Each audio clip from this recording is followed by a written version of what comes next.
Essjay and welcome to BBB, Beauty Business Builder. I created these videos to help people in the beauty industry develop and expand their beauty business and to create more revenue. So if you want to take your beauty business to the next level, then keep watching. Don't forget to subscribe to this channel, and you also can catch me on my podcast, which is BBB Beauty Business Builder. Enjoy. Hi and welcome to BBB. I am Essjay. This is BBB, the Beauty Business Builder, with another raw stripped back interview with a personal branding expert. If you are new to these podcasts, then I encourage you, please go back and watch some of the other interviews that I have done. And if you are not new, then thank you so much for keeping tuned in and keep watching me. So today we have Kitty Lai, who is a visual communicator and personal branding expert with over 20 years experience. Kitty strives herself in delivering business building results and works with the most inspiring and motivated entrepreneurs. So without further ado, I am going to welcome you to Kitty Lai. Hi, Kitty. Hi, Essjay. Thank you so much for having me here today. And it's just amazing to be able to share with your group and on your podcast as well what I do. And my background is in visual communication. So I graduated in 97 as a visual communicator, specialising in graphic design. And I worked with a lot of retail brands in my lifetime. So the main brands I worked with was Ted Baker. Wow. So I worked my way up in the ranks and managed a team of 8 designers. So we would open stores globally, and I would look after anything with the word Ted Baker on, anything like a zip pull, a packaging, bags, all the window campaigns, all the marketing materials, anything creative would come through my team and be exposed as through the marketing channels. And we would be the brand of Ted Baker. So I would approve everything that comes from my team. Fabulous. And then I was there for 10 years. And then after that, I freelanced for other brands like TK Maxx, Boden. Then I went on to becoming Kath Kidston, who is another UK retail brand. So she brought me on as her packaging designer to redesign everything. So I rebranded the whole business for her, the logo, because everything was inconsistent for me. I have to make sure everything's consistent, then put brand guidelines together for the business. And all the packaging, you might have seen a shift in 2006. No, 2012. You know what? I actually did, because everyone that you've just labelled, everyone that you've just spoke about, I'm actually quite aware of how good the branding is. And I remember Kath Kidston because I had no connection with that whatsoever. Mm-hmm. And I would probably say, a good, it feels like 10 years ago, obviously longer than that now. I noticed a revamp, so well done. Yeah, so we revamped everything through the storefronts, the bags we used, all the packaging. So I would get involved with Apple packaging because we did a lot of iPad covers, phone cases and stuff. So I'd have meetings in the Apple building. I would help obviously reshape all the branding and packaging for the business. And it was great because I worked with a lot of creative people and very closely with Kath Kidston herself. So the Christmas packaging was I would work with just solely with Kath Kidston on that, and we would create some really creative stuff for all our customers. And again, it's having the tone of voice and talking to our customers in a particular way. And my way was through visual, and obviously using that language throughout to talk to the customers and get that message across to everyone. And then after that, fantastic, I had my son, so he's 6 now. And then life just went off. Yeah, it stopped for a while actually, and back then I'd been doing working for retail businesses for about 18 years. I was just a bit bored, to be honest. I lost the love for design and I wanted to do other things, and I just didn't know how. So then I retrained to go on a course to sell on Amazon.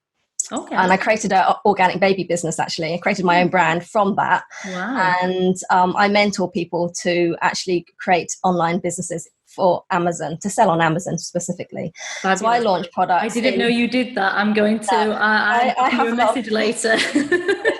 So I have several businesses. So that started my journey off, actually. I've never wanted to be a business owner, or that just frightened me. Yeah. And I just didn't know where to start. And this Amazon business, just by learning, and that's what I was craving, was learning and development. So for me, years of passing my knowledge onto my team, I wasn't getting anything back myself, and I just didn't know. So that's why I felt a bit stuck. And so by learning something, I love business now. I just love it. And, I have 2 business partners in other areas. But essentially, last year I decided I want to focus on design again, and I had my business branding, and also I decided to develop personal branding. So with the business branding, I've stood behind brands for such a long time in product, and I wanted to build my own personal brand. So it's kind of like a personal project for me, but I wanted to be much more visible. From last year to this year, 2020 for me was about being visible and about building my personal brand, building my authority in the industry. And for me, standing behind brands like Ted Baker or Kath Gibson, no one knows who I am. I mean, I could easily say, I work for these companies. And it's a bit weird because I did a bit of a test, and I was part of these mums networks and going to events, and I just wasn't telling people I worked for these brands. So I did a split test to say I was just a graphic designer, and the response, you go, oh, okay, you're just a designer, and the conversation just goes one way. Then I would name drop, saying I managed Ted Baker and I did Kath Gibson, and then the whole, there was a completely different reaction to actually name dropping. I thought, well, actually, I should do that more. And, I don't know why I never did it, but now that I have to build my own businesses, I have to use it. And I think it's important to have a strong background in whatever you do. And you don't have to be, shameless or whatever to use, wherever what you've worked for most of my life. And I've done great things for the business. But so where do you think? So where do you think? Because a lot of what I find, and probably a lot of the listeners, because they're from a similar background to me, is we do spend quite a lot of time trying to build we feel that we're working on a business brand. Where's the difference between a personal brand and a business brand, and how can we work that together? Yeah, so that's a really good question, because a lot of my clients and a lot of people do get a bit confused about personal branding and business branding. So personal branding is yourself. It's you. It's how you represent yourself to the public. It's how you speak, how you act, how you dress. And it's essentially you. It's how people see you, their impressions of you. That is personal branding. And obviously there are add-ons to personal branding with your logos, the visual identity that you create for it. And that is yourself, and that's what you should be doing for your business brand. So the business branding could be a logo. Your business might have a particular name, a beauty name or something, and not necessarily your own personal name. So I think it's really important that if you are the owner of the business, is to start becoming the face of that business, because a business brand, it doesn't have, you can create a personality and an identity for it, but and you can even create a tone of voice for it, how you speak to the customers through it. But then it's not just one person, you can speak to many. So having a business branding is good because you can build a team around that. So if you decide to expand, you still represent that brand in that tone of voice. For example, Apple, they are a brand, they have that voice, but Steve Jobs is Steve Jobs, but he's associated with that particular brand. Again, like Richard Branson with the Virgin, he's his own personal brand, but he created the Virgin brand by himself, and now he can detach himself from that. So you have to find a way, if you have got a business brand, then try to detach your way from that if you can. Well, obviously you're still associated with it, but you can detach yourself from it, because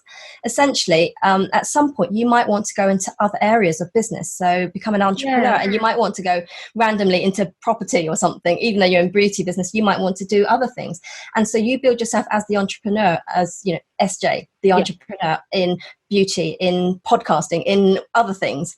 And not just in the beauty, whatever specialist area you are in beauty. But it's important to have both. I mean, some people want to choose one or the other. It's important that both are aligned. And personal branding is yourself, and the business branding is also part of you. So you can't ignore that. And again, the business branding will have its logo, the whole identity, behind it as well. So, I think you need to work together with it. See, it's very interesting because I was actually I forgot whose podcast it was now, but I was listening to a podcast and there was they mentioned Richard Branson and Virgin, and they actually said that if you actually look him up on Twitter, he has more following and more interaction than what Virgin does, because people have bought into him. So then he can create anything, and then people will want to get that from him because they build up that trust with him. So to build up you as a person, like you just said, whatever you then lay your hands to or expand to, you then put a bit of you in each of that. Absolutely. And people buy into people. So not having a face behind the logo, you need to be in front of it. People trust people when they see them, they like them, they automatically think, oh, actually, I can do business with them. I think and with a logo, if you've just got a logo as your brand and that's how you speak to people behind a logo, people aren't really necessarily going to resonate with you so much. And it's important that you do have both working alongside your business brand and your personal brand. Yeah. See, things like just getting out there more. Like I do a lot of Facebook lives in my clinic group. I do a lot of lives in my BBB group. I do lives like this because it's very important that people are resonating with you as a person, so that is, so it like you said, it works so well together, but you can't just sit behind a logo, especially when you're wanting to expand, develop and move upwards. You've got to show people also a little bit of your vulnerability and why they want to come and see you for a treatment and why they need to trust you and your knowledge behind what you do as well. Yeah, absolutely. Definitely. Awesome. So why the beauty, I'm going to talk about the beauty industry right now because it's quite topical with a lot of people, because we are approaching D-Day. I think when this podcast gets released, then it'll be past the 15th. So I'm not sure how this is going to resonate then. We have obviously had a lot of time not working, and this for me has made me think, right, pivot the business. We need to start pivoting what we do and start getting our brand out there, getting our name out there, focusing on, on our business model, our branding and everything else. Is there anything that you feel in these quiet times when people have been unable to touch their clients and do their treatments, is there anything that you feel that you could tell them to help them with their personal branding? Well, I think with personal brand is to get visible more. And a lot of people don't get visible enough, whether it's through video, through podcasts, or even on social media. And it's reaching out to your audience as well. So I think during these times, everyone is in the same boat. Not everybody, but most people, and especially, like you say, in your area of business. So I would say start with collaborating with others in the same industry. Start having creating interviews, whether it's interviews or creating content together or doing things and collaborating in a way, or even, working with other sort of professionals like stylists or something, stylists or photographers, or creating something that you can expand on and not necessarily just in your area. And whether you can, there's so much you can do. I've obviously got my head's full of so many things, but obviously collaboration thing's an interesting thing, because I do think when you go into a business and you say go into a hair or beauty business, you are normally just one man. You start off, people come to you, and to then give an element of trust to others is quite difficult. So I think a lot of people are very reluctant to collaborate or very reluctant to share their skills with other people, hence why people don't go live, because they don't want people to steal their content and collaboration. But I do think we are definitely in a generation of collaboration. People need to use people around them to strengthen their strengths, because we're not all good at everything. No, and I think it's giving away some value to your audience when you speak to them. And I know it's hard because of what I do. I give a lot of value and I think, oh, actually, I should be charging people for that. But I think you should actually be more generous in terms of what you do share, and don't be afraid, because you'll be the first one doing it if no one else is. And if they're copying you, then just let them. It doesn't matter, because you all have your own skills, you all have your own way of doing things. And in the beauty, obviously I don't know that much about beauty, but everyone has their own unique way, and you should be able to be proud and confident that you can do it your way. And if you are sharing content, then you obviously have to evaluate how much you do share, but give enough away. Give the top liners. It's usually the top liners, and keep them hooked. Keep your audience hooked in. Then they thought, oh, I want to know more. So maybe you keep them, give them a cliffhanger at the end of your content. I'm going to give some more value next week about this topic, and cook them in. And then, and then it's building your personal brand that way. It's just getting people to see who you are authentically. I think it's like and trust you. Absolutely. And that's hard, because I follow a lot of people in the beauty business. I have a lot of friends as well, but it's like I look at their posts and think, okay, it's just the before and afters of certain shots and stuff, and it's like, well, I want to know more about them. I want to know what they do. Who are they? Who am I going to invest my money in? If I'm going to give my money to this person to do my brows or whatever, or treatments, I want to know what they do. And it's giving them, your audience, a snapshot of who you are. So if you don't want to tell them too much about your tips or whatever, or what you actually do, I think you have to find other ways of creating content. So it might be a general content about 10 tips of how to look good. And I'm sure you Google that, there'll be so much there. There's so much content, and this is why I've about 18 months ago, I went live in my clinic group, and I've gone live every single Tuesday for 18 months. And when I first committed to doing it, I thought, I haven't got enough content. I don't know enough stuff. But like one week I'll talk about, retinoids. What are retinoids, and what's the difference between retinoids? Yeah, I have no idea. So not necessarily buy my retinol cream from me. I'm just giving information. So then when this person thinks, oh, I could do with an anti-aging cream. Oh, that girl, Essjay, she seems to know what she's talking about. And I think consistency is important as well. People like consistency. They really do. But it's interesting you said about the content people put out there on social media. You see so many people put out a post saying nail extensions this amount, and buy this and get this half price, and they don't get as much interaction as posts about you. I did a bloopers post because I was trying to film myself in my website intro. It's on my page, you might see it later, and trying to record myself, and every 2 minutes I messed up, I swore, I dropped stuff, my phone was bleeping, and I put them all together and shared that video, and the amount of hits I got from that was incredible, because that was showing me, as a person. So absolutely. I mean, it's about showing who you are, definitely. And I think it's not about selling on social media, especially on Instagram. If you think like every 10 minutes you're trying to sell your product, it's not going to work. They want to know.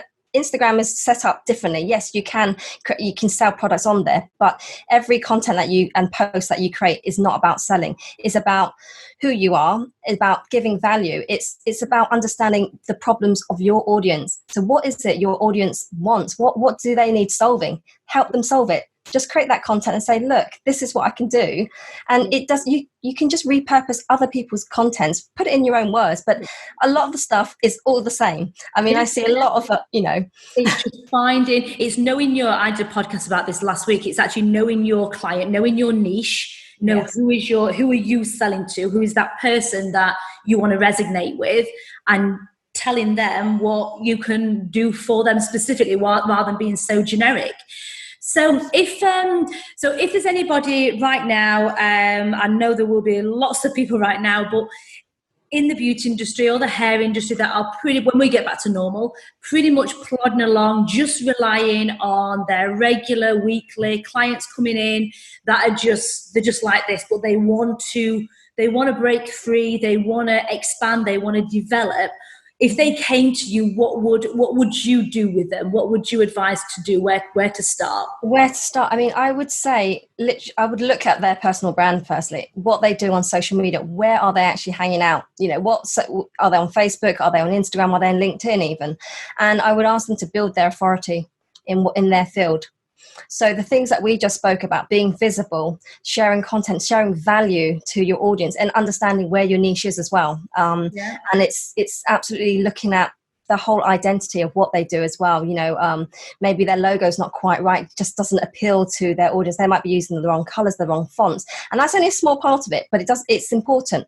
And also the imagery that they're using, like if they don't have professional photography, and I know everyone can't afford photography, they're very affordable, but to get your own personal photography, personal branding shots, I think that's really important of yourself.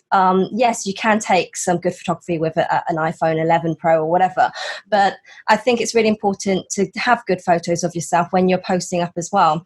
And I think, the main thing is to build your influence and your authority to your audience and collaborate. I think it's really important that you do collaborate with others, not necessarily in your own field, but try to build your authority as the beauty expert, because no one knows as much as you do. I have no idea, because you're the expert in your field, I'm the expert in mine. But, I think it's really important to collaborate, and that's where opportunities arise. You'll get podcasts, you'll get interviews on Facebook, on lives, probably be asked to do a talk somewhere, and hang out in those networks that are looking for people as speakers, because, or people that need people to talk about presentations or about the beauty industry, maybe even articles as well. Write a blog or an article about your area of expertise and be seen that way. And I think the main thing is being visible. So what I would do is making sure that you're visible on every touch point for your audience. You need something there. It's becoming, as we said, you need to try and become a celebrity in your niche. So your niche, you need to become a celebrity in that. So people will think of you as soon as they think, need my makeup doing, oh, there's that girl. And you're only going to do that by getting out there. Definitely. Yeah. So what does the future hold for you and your, obviously you've been self-employed and entrepreneur now for 12 months. Is it 12 months? It's been 2 years, 2.5 years. 2.5 years. So what's the future then for you? Obviously these 2.5 years have gone so well. What's around the corner? There's lots. I've got lots of things. I'm creating a course at the moment to help people with their personal branding as well. So I'm looking to do that in the next couple of months. I've been so busy with other things with my clients currently, but I'm, launching a brand new lifestyle brand as well. So that will be launching next year. I can't say too much about it at the moment, but that's really exciting as well. And for me, this year was about getting visible. Next year is actually really taking action and really going full on, doing talks. I was due to do talks on stages and on other businesses this year, but COVID happened, so everything got cancelled. So I'm hoping that will happen next year. But it's continually building your personal brand, because it doesn't grow overnight. It takes a lifetime to build your personal brand, and it changes as well if you're But I think a lot of people are in it for the quick wins. They really are, and they think that I'll implement a new logo design, I'll start going live on social media, and it'll take as long as it takes. It will take as long as it takes. With some clients, it might take 2 weeks and they'll fall in love with you. Other clients might sit and watch you. I've had some clients that have just been obviously sat observing right in the background, and then 18 months later, like, you know what, you spoke about this a while ago, I'm now ready to commit. But all she's wanted to do is just keep watching away at my lives and my content, and so you have to be consistent, and that's what a lot of people, I think that's where the true entrepreneurship is, that motivation to keep going. And if you strive for that, then you're a true entrepreneur. You'll get that. You just have to be patient. Yeah, it's just investing in your own education as well, whether it's getting a coach or getting, help on marketing or the personal branding side of things. It's investing in yourself, because I think, I've invested a lot in business coaches, and, it's really helped me sort of build my business and sort of fast track myself, because I don't want to be sitting around figuring it out. I want to sort of get results. So that's what I want to do for my clients as well. And that's what I do for my clients. Yeah. So that's really good, because with in the beauty industry, a lot of people tend to be course junkies. They'll go from one course to another. They'll introduce plasma, they'll introduce chemical peels, they'll introduce so many things. We'll get some quick wins, and then it fizzles into the menu of treatments they do, and then that's it. Not many people in our industry invest in themselves. And you're the third person when I've interviewed says, invest in yourself as a person, whether it be the personal branding, business branding, coaching, how to speak live on Facebook, anything like that, to actually invest in you as a person, because to figure it all out will take a lot longer. Absolutely. No, it's so important. Yes. There's one question that I didn't touch on, and I got asked this earlier on today about branding. Would you say it is better to build up your personal brand first and then go down the path of your branding for products or service or whatever, or do you think it the other way around? Which way around would you, if someone's starting out, would you work on the personal side first or the business brand? I'd work on both. Okay. Both, but work on the business branding, because you're already the face of the brand. So your personal branding is you anyway. So you would, whatever you do, you'd still be part of that branding. Okay. So work on the product and the business, build that up as well, and then naturally the personal branding side will come, because it is you. You just represent yourself, and you'll probably in the websites it'll be about you.